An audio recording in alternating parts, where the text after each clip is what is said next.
Hi, I'm Susan Adams, and I'm here at Early Music Studio with Clive Titmuss. We have a concert coming up on November 19th, 2017, at the Kelowna Forum in the afternoon. We'll be playing French music written around 1700. And today we're talking about the lute music of Charles Mouton. Charles Mouton was a second or third generation French lute composers. There was kind of a cult of, you might say, of lute music in France. It was highly cultivated. There were many, many composers. A lot of them served in noble houses. The lute was played in kind of the large rooms in the chateaus of the period because it's well suited to that. And one of the best pieces of information that we have about Mouton is his portrait, which hangs in the Louvre. It's a very large and sumptuous, expensively, beautifully painted portrait. Gives us details about what he wore and his wig and all this kind of thing with hand position.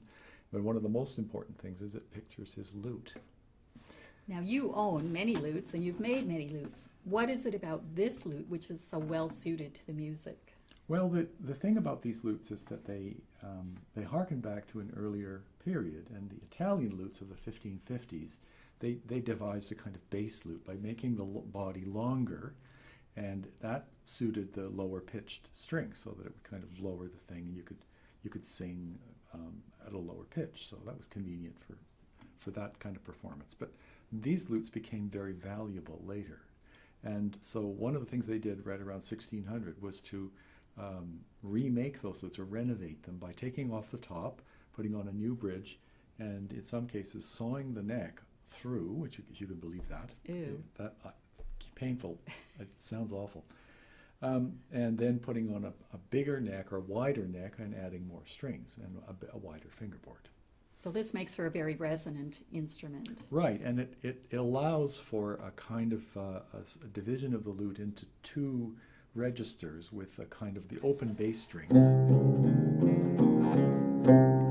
by themselves, and then you also have got, you can play just on the upper fretted notes, and those two things that's one of the main ingredients of French lute music. That's interesting. This type of lute had a new tuning at the time, so that it was tuned in an open D minor chord. The upper strings were. Yeah, A, D, F, A, D, F. And it suits this kind of thing with the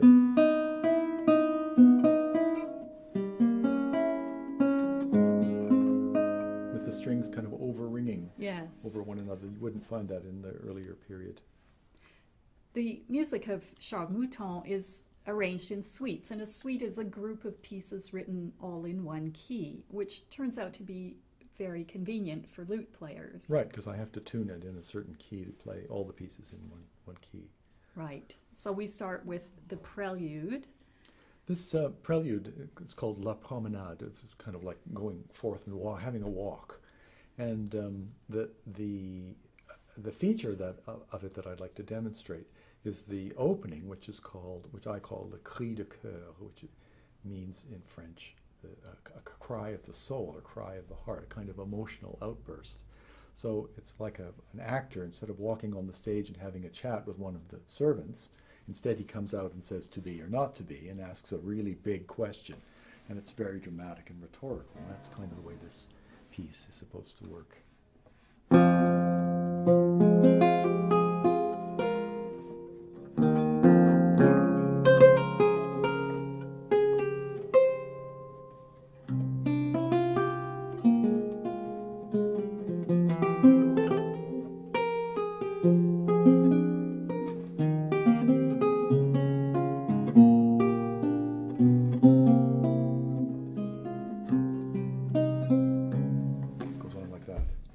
Very freeform, as many preludes of this period are. Yeah.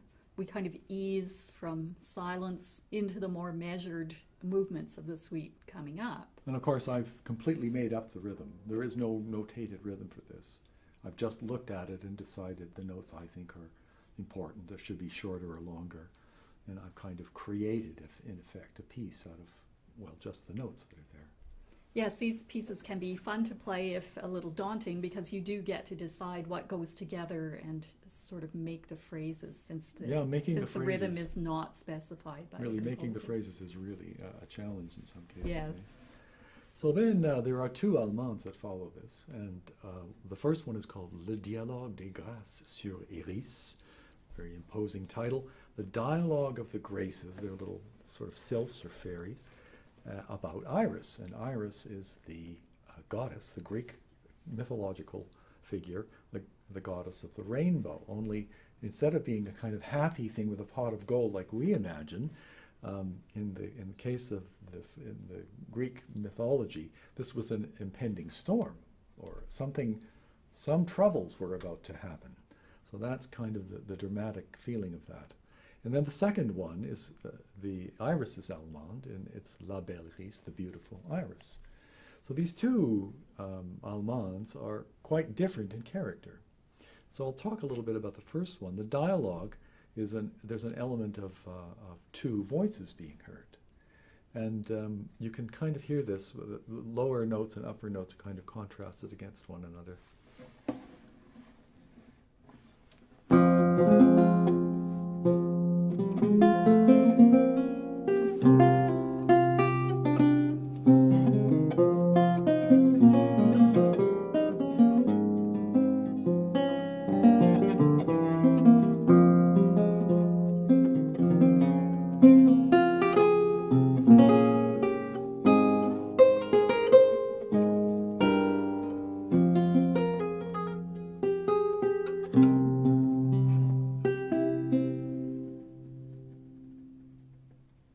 Yes, that sounds like a conversation, It upper does. and lower voice. And right at the end, before that final cadence, you hear the very same notes that you heard in the Prelude. Yes. And used in almost exactly the same way. So this is a unifying theme through the suite, really. Right, right. And it's very cleverly, and I would say the composition is very strong. Yes.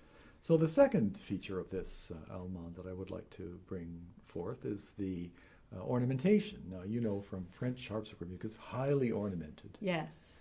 We have 25 ornament signs in the harpsichord music. Fortunately, there are only a few. And one of the things I most often hear when talking to people about early music or teaching students is that they just can't get past the wall of ornamentation because it is a daunting problem. You have to kind of fit them in and make them work, and it can't impede the flow of the music. But on the other hand, it serves a very important function. I'm going to try and demonstrate that. So this particular opening of this second part of the piece continues with the dialogue, but it's loaded with these little grace notes.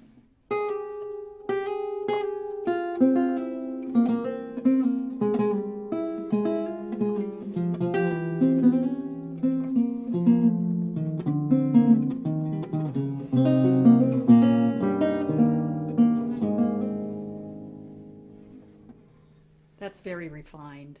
It is very refined, but it kind of helps to continue the sound of the lute. Otherwise, the lute dies away rather quickly, and it's idiomatic in the sense that it kind of gives the music a sort of feeling of floating.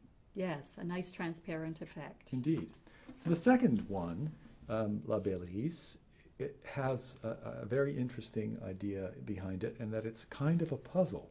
It's written one way, but it's intended to be performed in quite another.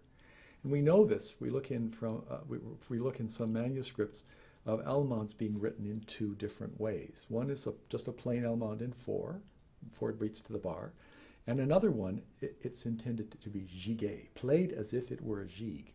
So we divide the notes into the groups of four into smaller groups of three.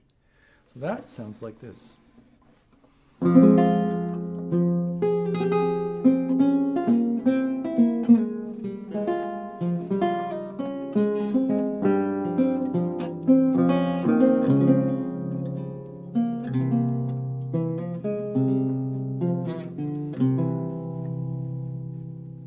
This kind of ta-ta-dum-ta-ta-dum-ta feeling to it, and it's not written in the piece. No, a You lovely just dance-like quality, but you sort of have to have this secret knowledge. Exactly, about playing and a piece like that's that. all about the kind of cult of French music. There's kind of a lot that isn't written or said about it. Yes, well, it comes from a time where wit and refinement and grace were highly valued.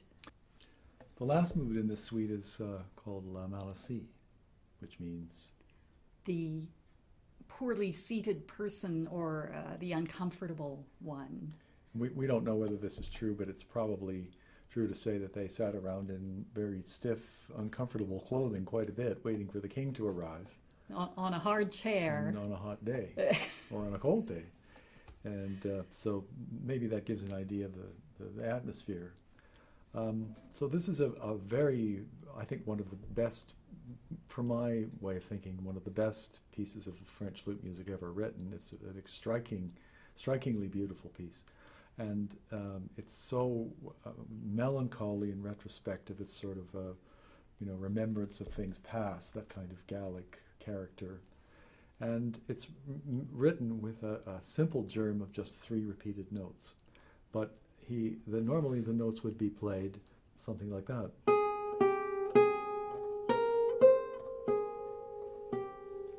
But instead, he puts them on the second string so that it has rather a darker, more emotional character.